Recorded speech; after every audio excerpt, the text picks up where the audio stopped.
Welcome everyone to this presentation titled Localization of New Design Principles in Historic Environments for Sustainable Conservation to Curb Forgery Design Expressions. The presenters are candidate PhD Ejeng Ukabi and Assistant Professor Dr. Ayten Akçay. We are of Near East University in North Cyprus. This presentation focuses on 6 key points. 1, problem statement and aim or purpose. 2, introduction, theoretical background. 4, research methods. 5, results. 6, discussion and conclusion.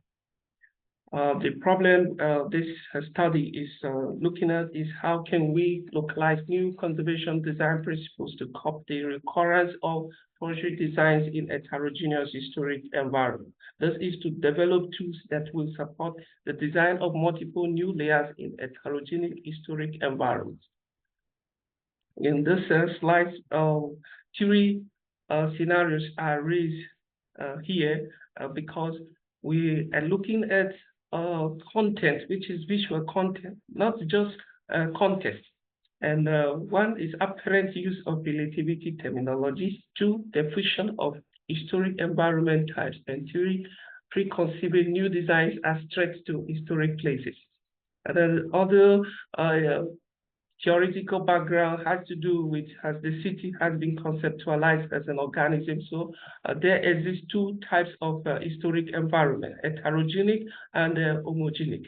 And then in this, still other researchers have written that conservation is the management of change. And anytime change is undermined, what happens is that demolition, gentrification, architectural universality will be the situation of building design. And we are focusing on architectural universality. And then this is what happens, the way the regulations are structured at the international and national level ended at only contextual design approaches, but there are up to 8 design approaches identified that are not used in literature. And then as we look at the meaning of forgery design, our input here is that design is a dynamic activity. It can flow from the inside outside and vice versa, and not the overuse of a particular design outcome or approach. And these are all synonyms of forgery design. And then the methodology for this study is qualitative research, focused on evidence-based research that has 4 phases. And then on the right is the study area map. This study is focused on the northern part of the walled city of Nicosia in Cyprus.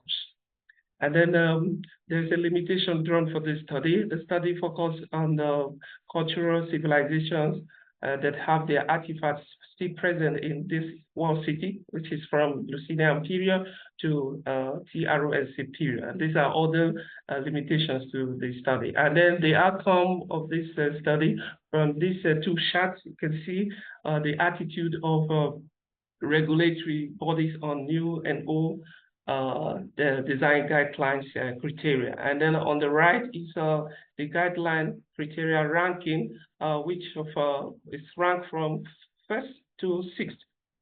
And in this table 3 is the design approaches grouping. 6 approaches have been conceptualized from this study as indicative approaches, reflective approaches, selective reflective approaches, resiliency approaches, progressive approaches, and fashionista approaches. And here on the blue, highlighted on blue, is the 8 design approaches that have not been captured in existing literature, which are philosophical approaches, spatialism approach, collage, city approach, strategic approach, participatory approach, partitioning approach, pictorial design strategy, and humanistic approach.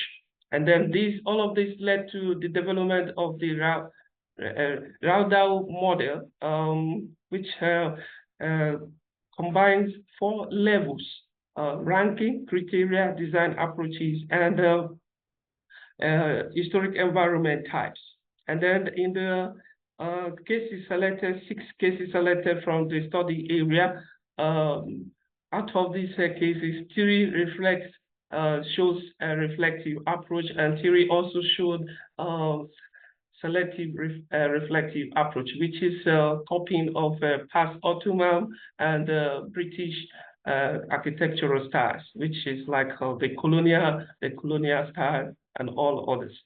And in the architectural expression timeline of North Nicosia Wall City, taken from 1200 to 2003, we can see here from the Lusinian period to TRONC period, and you can see how the approaches that have been adopted, you can see the flow to this particular time. And then in the next slide, we look at how North Nicosia regulations or new designs in the historic environment look like. Only two principles are standing in that regulation. One, compatible with the character of the environment, and two, the perception of the environment issues.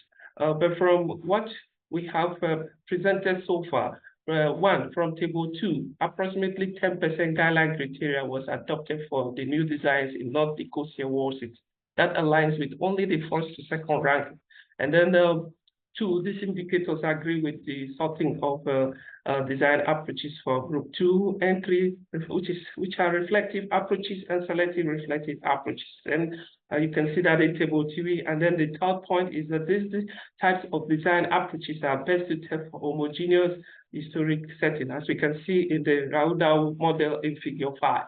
Their construct intensity is not sufficient to add new layered visual energy in a heterogeneous environment. And we can see that from the timeline. And then this does not present a complete perception of, let's say, the new generation of the place.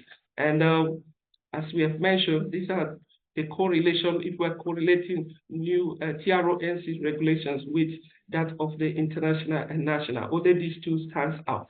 But on the right, highlighted is the right side. The key points from this, the deductions we have made is that number 1, the imitation that happened in medieval to modern and Cyprus Republic were selective reflective design approaches, and it's a form of adaptation and adherence to contextual strategies, a product of preferred regulation guideline criteria. And what we see here is that in the Turkish institutionalization phase, what they try to do is only to the sustenance of past expressions of the past periods and civilization. And the new additions introduced followed reflective and selective reflective design approaches. And as we see this concept of multiple layers and adding newness was misconstrued and subdued by ideological perception and adopted design that fall within the forgery design basket. And then to summarize all of this, we have not seen design approaches as the problem, but the symptoms comes from 3 things. A is the manner in which designers apply them, and then B, the guideline criteria they are obliged to follow by regulators, and the one-sided perception of the lookers and the policymakers for a nostalgic feel, which is an incomplete environmental perception. So as we look at what is happening in this particular historic environment that has a heterogeneous character, it will make sense that the adoption is showing that the adoption of the design approaches is a problem too, is contributing to the forgery design approaches because of the way the regulation is structured. And then we have also identified that this kind of evidence cannot give new design its place in this environment, and it requires that to develop visual content, then historic environment should not just be, preservation should not be focused on artifact value, branding, and branding reason, but it should consider the visual content of the place to represent various aspirations, whether they are tangible or intangible. And this is enshrined in the Amsterdam Declaration 1975. And then based on all of this, we recommended a 5-letter abbreviation, SEBAS, and this stands for S specimen, acknowledging historic environment. Type E, engaging, which is involving environmental perception. D, balancing, which is a design approach adopted by designers should embrace the two major paradigms of the design, inside, outside, which is problem solving, and it involves topic, concept, and context.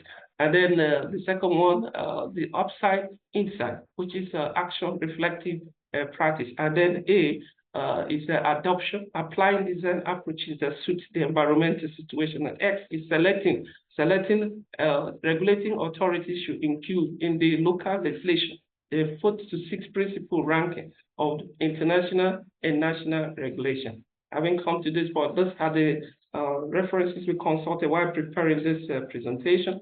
Thank you for listening.